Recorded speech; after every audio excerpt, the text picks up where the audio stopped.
No one ever tells you this, but motherhood doesn't always begin with joy. Sometimes it begins with fear, silence, and machines doing what your baby's body can't yet do. We grow up believing pregnancy has a natural order, that love is enough to protect us from the unexpected.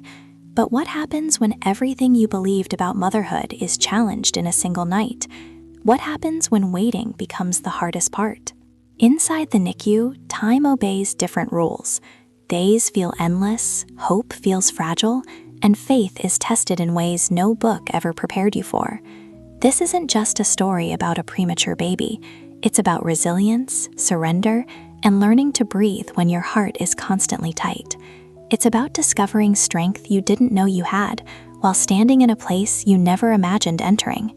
If you think miracles always look loud and obvious, this story might surprise you, because sometimes the greatest miracles arrive quietly, 1 gram at a time. And if you're living something similar right now or know someone who is, what you're about to hear might change the way you see pain, hope, and motherhood forever. I really thought I knew what waiting for a baby would feel like. You know, that calm, almost movie-like expectation everyone talks about? I imagined myself counting the days, folding tiny clothes, feeling that quiet joy settle into the house. It felt safe to believe pregnancy followed a script, like it always had for others. In my mind, everything was under control, steady, predictable. And honestly, I trusted that vision without questioning it. I imagined the normal moments people love to describe. The first cry filling the room, loud and reassuring. The first time holding her, feeling her weight on my chest, warm and real. The quiet ride home, the world suddenly softer, slower. Those scenes played in my head on repeat, almost like rehearsals for a role I was sure I'd perform perfectly. It all felt so natural, so guaranteed. I believed pregnancy followed a natural order. You wait, you prepare, you dream, and then your baby arrives right on time. That's how it's supposed to work, right? I had no reason to doubt it, no warning sign screaming otherwise. Everything felt aligned, almost too calm. And that calm, well, it didn't last as long as I thought it would. Motherhood doesn't always follow a plan, and I learned that the hard way. Sometimes it doesn't knock, doesn't explain itself, doesn't even slow down. It just arrives, sudden and overwhelming, turning everything upside down in a matter of moments. 1 second, I was dreaming about the future, and the next, I couldn't recognize it anymore. Life has a strange way of rewriting the story when we feel most prepared. Everything changed faster than I could understand. Fear quietly took the place where excitement used to live. My thoughts raced, trying to keep up, but my heart lagged behind, confused and unready. I went into labor when it wasn't time, and nothing about it felt real at first. My body reacted before my mind could accept what was happening. There was no pause, no space to process, no warning sign gently easing me into reality. One moment I was still believing in the plan, and the next I was letting go of it. I could feel that something bigger than me had taken control, and even without knowing it yet, I was already stepping into a chapter I never imagined I'd have to face. Mirella was born at night, when the world felt quieter, but my mind was anything but calm. Everything happened so fast that my memories feel fragmented, like broken snapshots. I barely saw her, just enough to know she was there, and yet already leaving. Doctors moved quickly, voices serious, steps rushed, and suddenly she was gone. There was no time to ask questions or even breathe. I remember thinking how incredibly small she was, smaller than anything I had imagined, smaller than what felt possible. I wanted to get up, to follow them, to make sure she was okay, but my body wouldn't cooperate. I couldn't stand, I couldn't move, and that helplessness hit me harder than the pain. My body stayed behind, heavy and weak, while my soul followed her without hesitation. There was no first cry filling the room, no long moment of skin-to-skin comfort, just a silence that felt loud and unsettling. I lay there staring at the ceiling, wondering where she was being taken, and what was happening to her. I didn't know it yet, but that separation was only the beginning of learning how motherhood sometimes starts from a distance.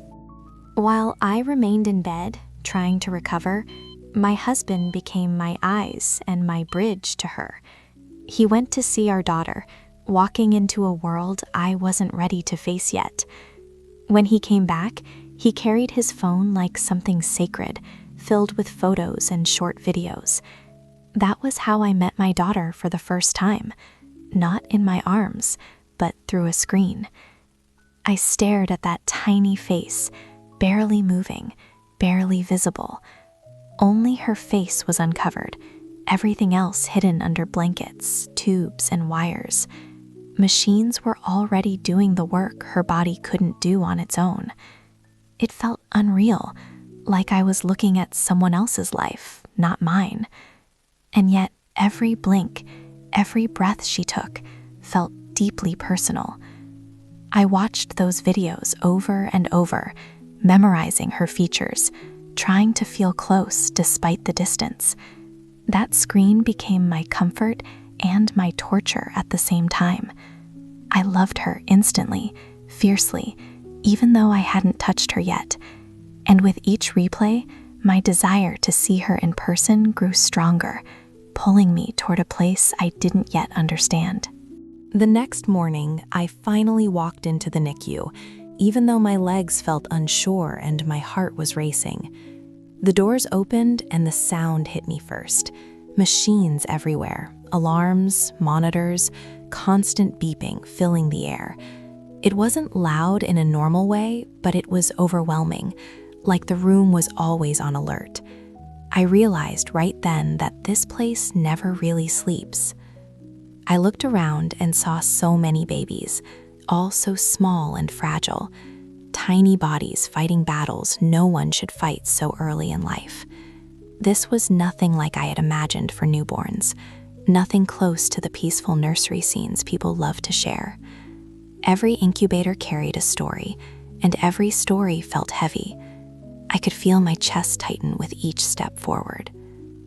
My husband gently led me through the room, guiding me like I might fall apart at any second.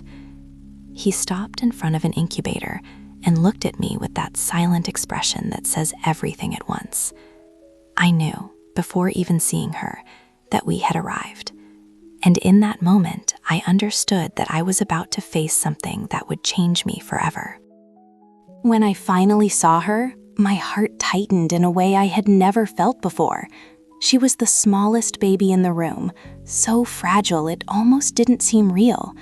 Her skin looked delicate, almost transparent, and every movement felt like a miracle.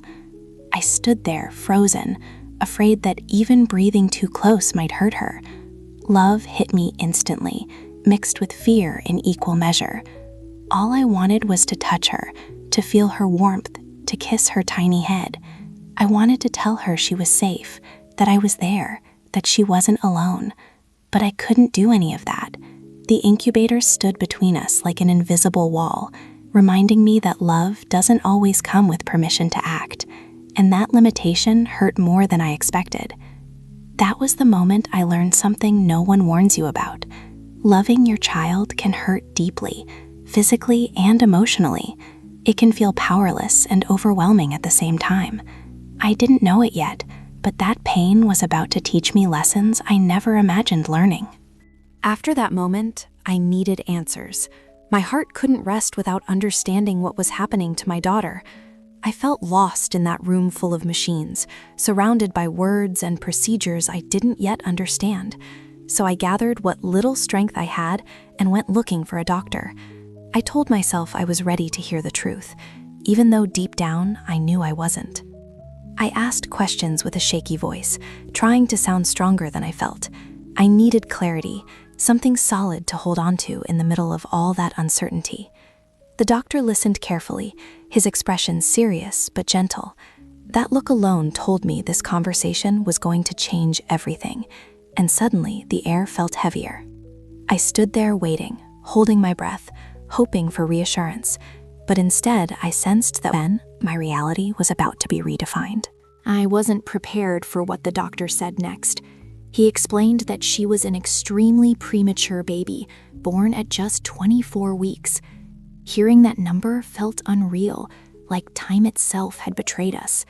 She weighed only 580 grams, and even that had already begun to drop. Every word landed slowly, heavy and impossible to absorb all at once. Babies this small usually don't survive, and when they do, they often face severe complications. That sentence echoed in my mind over and over. She was intubated, surrounded by machines that were now keeping her alive. On top of that, she had a generalized infection, something her tiny body had no strength to fight alone. Her condition was critical, and there was no way to soften that truth. I nodded as if I understood everything, but inside, my world was already shaking. The future I had imagined no longer existed, replaced by fear and uncertainty. I could feel myself drifting, like I was no longer fully present. And that was exactly when my world came to a complete stop. After that, I stopped listening. It was like my ears shut down before my heart could take any more. My mind went completely blank, as if someone had erased every thought at once. My body felt empty, hollow, unable to react. I nodded again, but nothing was truly reaching me anymore. I walked back to my room in silence, each step heavier than the last. As soon as the door closed, I collapsed. Not in a dramatic way, but in the quiet way pain really works. I cried without sound, staring at nothing, feeling like I had been broken into pieces. Everything I believed in had just shattered. That moment marked the beginning of the longest days of my life, days that blurred together, filled with fear, waiting, and exhaustion. I didn't know how I would survive them, only that I had no choice but to try. And soon, I would learn just how much endurance motherhood can demand. After that, nothing came easily anymore. Each day arrived carrying a new weight, a new fear, a new uncertainty. Hope didn't disappear, but it became fragile, something I had to protect carefully. I learned quickly that in the NICU, progress isn't a straight line. One good moment could be followed by 3 difficult ones. Complications began to pile up, one after another without warning. Just when I thought we had survived the worst, something else appeared. It felt like living in constant alert mode, never fully relaxed, never at peace. My heart was always bracing for the next conversation, the next update, the next problem. I stopped thinking in weeks or months and started thinking in hours. Sometimes even minutes felt like too much to ask for. Every small improvement felt like a victory, and every setback felt devastating. And slowly, I realized that surviving this journey would require strength I didn't even know I had yet. The medical battles started to feel endless. Infections came first, then jaundice, then things I had never even heard of before. Words like pulmonary hemorrhage entered my life without asking permission. Each diagnosis felt like another blow to my chest. I was learning a new language, one built from fear and survival. Then came the moments I will never forget. 2 cardiac arrests. I was there for both. Watching my daughter fight for her life while doctors rushed around her was something no parent should ever witness. Time slowed down, my breath disappeared, and all I could do was pray in silence. In those moments, my heart felt like it was breaking, while hers was fighting to keep beating. I stood there powerless, loving her harder than I ever thought possible. I didn't know how much more I could take, but somehow the story wasn't done yet. And the battles, they still weren't over. The list of diagnoses kept growing, almost faster than I could understand them. Blood sugar disorders, anemia, and bronchopulmonary dysplasia became part of our daily vocabulary. Retinopathy of prematurity followed, then seizures, each one more frightening than the last. It felt like every system in her tiny body was under attack. Aspiration pneumonia and sepsis came next, words that carried weight and fear all by themselves. I remember wondering how someone so small could endure so much. Metabolic bone disease was added to the list, and by then it felt overwhelming. Each new diagnosis chipped away at my sense of safety. I stopped trying to memorize everything perfectly and focused on one thing only: getting through the day. My world shrank to that incubator, to her breathing, to the numbers on the monitor. I knew the road ahead was still long, and somehow even more challenges were waiting. The procedures never seemed to end.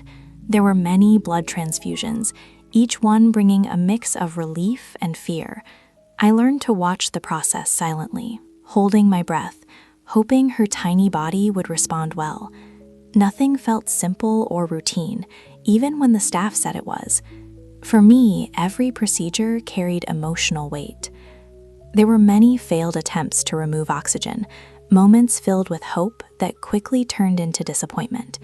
Each time we tried, I believed it might finally work, and each time it didn't, my heart sank a little deeper. Frequent apneas became part of our reality, sudden and terrifying, stealing my breath along with hers. Every day brought a new challenge, something unexpected waiting around the corner. Just when I thought I was getting used to it, something changed again. I stopped feeling surprised and started feeling tired, and without realizing it, that exhaustion was slowly taking over everything else. The routine repeated itself day after day, and somehow it never got easier. More blood transfusions, more monitoring, more waiting. I started recognizing the steps before they even explained them. My heart would race before anything happened, already anticipating the outcome. Living like this meant being permanently on edge. The attempts to remove oxygen kept failing, and each failure felt personal. I'd allow myself a small spark of hope, just enough to imagine progress, and then watch it fade again. Frequent apneas interrupted any sense of calm we tried to build. I learned to read the monitors before anyone spoke, my eyes trained to detect danger. Every single day came with a new challenge, and there were no breaks from that cycle. I stopped counting time the normal way and started counting survival moments. It was exhausting, but quitting wasn't an option, and soon I would realize just how deeply that exhaustion had settled inside me. At some point, I stopped asking questions, not because I didn't care, but because I didn't have anything left to give. Every morning arrived with new problems, new concerns waiting at the door. I would take a deep breath before standing up, already feeling tired. Hope was still there, but it felt quieter. I was exhausted in every possible way. Physically, my body felt heavy and slow. Emotionally, I felt drained, like I had cried all the tears I had. Spiritually, I felt empty, searching for strength that didn't always come easily. Even rest didn't feel like rest anymore. I learned to function on autopilot, doing what needed to be done without thinking too much. That was the only way to survive those days. Feeling everything all at once would have been unbearable, and without noticing, I was slowly entering survival mode. My life became survival, plain and simple. Every 3 hours, day and night, my alarm went off, no matter how little I had slept. I woke up to pump milk, even when my body begged for rest. That routine became my anchor, the one thing I could control in the middle of chaos. Feeding her felt like my way of showing up. After that, I went down to the NICU, moving almost automatically. I barely noticed the hallway anymore, but my heart always beat faster as I got closer. That milk wasn't just nutrition, it was love traveling through a tube. Knowing my daughter was being fed because of me gave meaning to the exhaustion. It reminded me I was still her mother, even in that environment. Days blended into nights and nights into days. Survival mode doesn't ask how you're feeling, it just keeps you moving. I didn't think about the future anymore, only about making it through the next few hours. And even when I slept, my mind never truly rested. Even when I slept, fear followed me. It sat beside the bed, quiet but alert, waiting for me to open my eyes. And every time I woke up, my heart was already tight, like it had never truly rested. Mornings didn't bring relief, only a new round of uncertainty. My body woke up before my hope did. My first thought every single morning was the same. I would ask God for one good day, just one. Not a miracle, not answers, just a day without bad news. That simple prayer became my routine, whispered before my feet even touched the floor. It was the only way I knew how to start breathing again. This feeling is impossible to explain to someone who hasn't lived it. It's a constant weight, invisible but exhausting. Only those who have walked these halls understand how fear can become part of you. And in the middle of that fear, unexpected connections were about to change everything. In the middle of all that pain, I met other mothers, women who looked just as tired and scared as I felt, even when they tried to smile. We didn't need many words. Our eyes said everything. There was a silent understanding between us, built from sleepless nights and fragile hope. We were strangers, yet deeply connected. We supported each other in small ways, sometimes with a nod, sometimes with a quiet tear. Some days we shared updates filled with cautious optimism. Other days we shared silence because words simply wouldn't come. The NICU teaches you to respect silence in a way the outside world never does.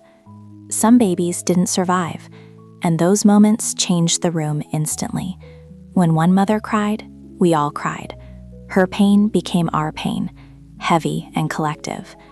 And standing there together, I realized that even in the darkest places, human connection can still find a way to exist. In that place, I met incredible healthcare professionals, doctors, nurses, technicians, people who showed up every day carrying more than just knowledge. They treated my daughter with love and dignity, even on the hardest days. I watched how carefully they touched her, how gently they spoke to her, as if she could understand every word. And somehow, that kindness gave me peace. They explained things when they could, reassured me when I was breaking, and respected my silence when words weren't enough. Many times, they celebrated the smallest victories with us, as if Morella were their own. In a place filled with fear, they brought humanity. Their presence made the unbearable feel just a little lighter. To me, they were God's hands in that place, instruments of care, hope, and strength when mine were failing. They will always live in my heart and in my prayers. And with their help, the waiting continued, one long day at a time. 3 months and 17 days. That's how long we stayed, even though time inside the NICU feels different. Days were long, nights even longer, and yet somehow everything passed in a blur. I learned to measure life in grams, not days. Every gram gained felt like a victory worth celebrating. Every quiet day felt like a miracle. No alarms, no emergencies, no urgent conversations in the hallway. Those are the days I learned to breathe again, slowly, carefully. But the waiting wasn't easy, and it was never calm for too long. There were setbacks that reminded us how fragile everything still was. There were tears, moments of doubt, moments when hope felt thin and fragile. Some days I held on tightly. Other days I barely held on at all. Waiting teaches patience in the hardest way possible. And then, when I least expected it, words I had only dreamed of were about to be spoken. One day, everything changed in the simplest way possible. The doctor looked at us and said the words I had replayed in my mind 1,000 times. She could go home. For a second, I didn't react because it sounded unreal, almost like a mistake. I asked him to repeat it, just to be sure I wasn't imagining things. My heart raced, my hands trembled, and suddenly I couldn't stop smiling and crying at the same time. After so much fear and waiting, hope finally felt solid. It wasn't fragile anymore. It felt real and grounded. Going home meant stepping into a life I wasn't sure I'd ever get to live. I looked at Mirela and tried to picture her outside those walls, without wires or machines. That thought felt overwhelming and beautiful all at once. I knew leaving the NICU wouldn't erase what we'd been through, but it was the beginning of something I once believed was impossible. Today, Mirela Victoria is 4 years old, and sometimes I still have to pause to let that sink in. She goes to school with a backpack bigger than her courage, full of dreams and curiosity. She learns new things every day, asking questions that make me smile. Her laughter fills the house in a way machines once filled a room, and every sound she makes reminds me of how far she's come. I was always grateful for life, or at least I thought I was. I used to say thank you for the big things, the obvious blessings. But after everything we lived, gratitude changed shape. It became quieter, deeper, and much more intentional. It stopped being a habit and became a feeling I carry every single day. Now, waking up and seeing her beside me feels like an honor, something sacred, not ordinary at all. Watching her sleep, hearing her breathe, seeing her grow, all of it feels like a privilege I don't take lightly.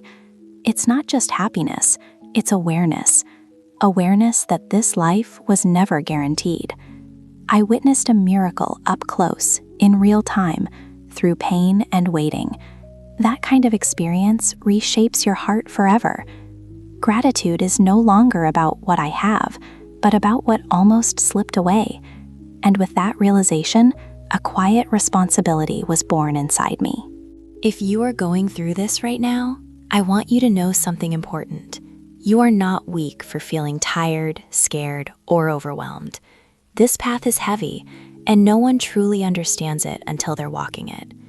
There will be days when all you can do is breathe and show up, and that is more than enough. You don't need to be strong all the time. Don't give up, even when everything feels slow and unfair. Go with faith, even if that faith feels small and fragile some days. This process is exhausting, painful, and often lonely, but it moves, even when it feels stuck. Progress doesn't always look like miracles. Sometimes it looks like simply surviving one more day. One day, this chapter will become a memory you carry differently, not without scars, but with meaning. The ending is worth everything you're living right now, even if you can't see it yet. And as you hold on today, something inside you is already being transformed, quietly preparing you for what comes next. After hearing this story, I want you to pause for a moment and really reflect. What would you do if everything you planned suddenly changed?